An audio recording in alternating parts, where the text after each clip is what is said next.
Selamat pagi para saudaraku seiman dalam Kristus. Salam sehat, sukacita untuk kita semua. Marilah kita siapkan hati dan pikiran kita untuk mendengarkan firman Tuhan. Tuhan beserta kita sekarang dan selama-lamanya. Inilah Injil Yesus Kristus menurut Matius bab 5 ayat 17 sampai 19. Dimuliakanlah Tuhan. Yesus dan hukum Taurat. Janganlah kamu menyangka bahwa aku datang untuk mentiadakan hukum Taurat atau kitab para nabi. Aku datang bukan untuk meniadakannya, melainkan untuk menggenapinya. Karena aku berkata kepadamu, sesungguhnya selama belum lenyap langit dan bumi ini, satu iota atau satu titik pun tidak akan ditiadakan dari hukum Taurat sebelum semuanya terjadi.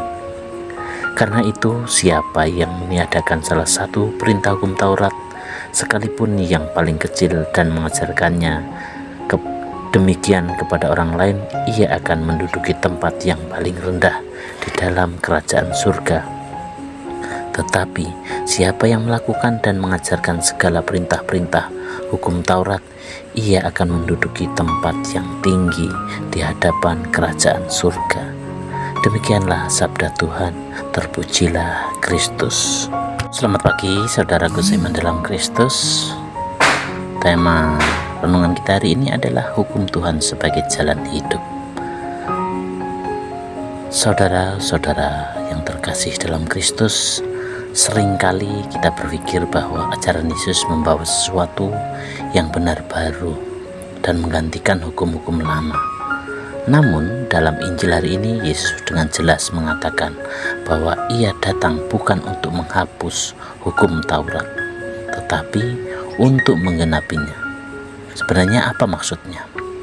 Yesus ingin menunjukkan bahwa hukum Tuhan bukan sekedar aturan kaku, tetapi jalan hidup yang membimbing kita untuk semakin dekat dengan Allah dan sesama. Hukum Tuhan bukan beban, melainkan sarana untuk mencintai dengan lebih tulus dan hidup dengan lebih bermakna. Sebagai contoh, perintah jangan membunuh bukan hanya berarti tidak mengambil nyawa seseorang, tetapi juga mengajarkan kita untuk tidak menyakiti dengan kata-kata dan sikap. Perintah jangan bersaksi dusta bukan sekedar larangan berbohong, tetapi juga panggilan untuk selalu berkata jujur dan membangun kepercayaan dalam berelasi.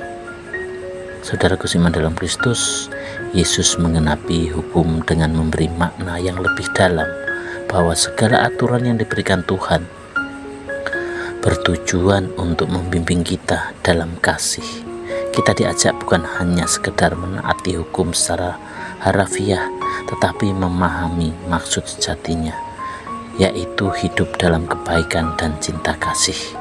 Untuk itu, saudaraku seiman dalam Kristus, marilah kita melihat hukum Tuhan bukan sebagai batasan, tetapi sebagai petunjuk jalan agar kita semakin bertumbuh dalam iman dan kasih dengan hidup sesuai dengan ajarannya. Kita bukan hanya menaati perintah, tetapi juga memancarkan terang Kristus bagi dunia. Demikianlah permenungan kita hari ini, dan marilah kita berdoa dalam nama Bapa dan Putra dan Roh Kudus. Amin. Tuhan Yesus, ajarilah kami untuk memahami hukum-Mu dengan hati yang terbuka. Bimbinglah kami agar setiap perintah-Mu menjadi pedoman hidup kami dalam mencintai-Mu dan sesama. Amin. Dalam nama Bapa dan Putra dan Roh Kudus. Amin.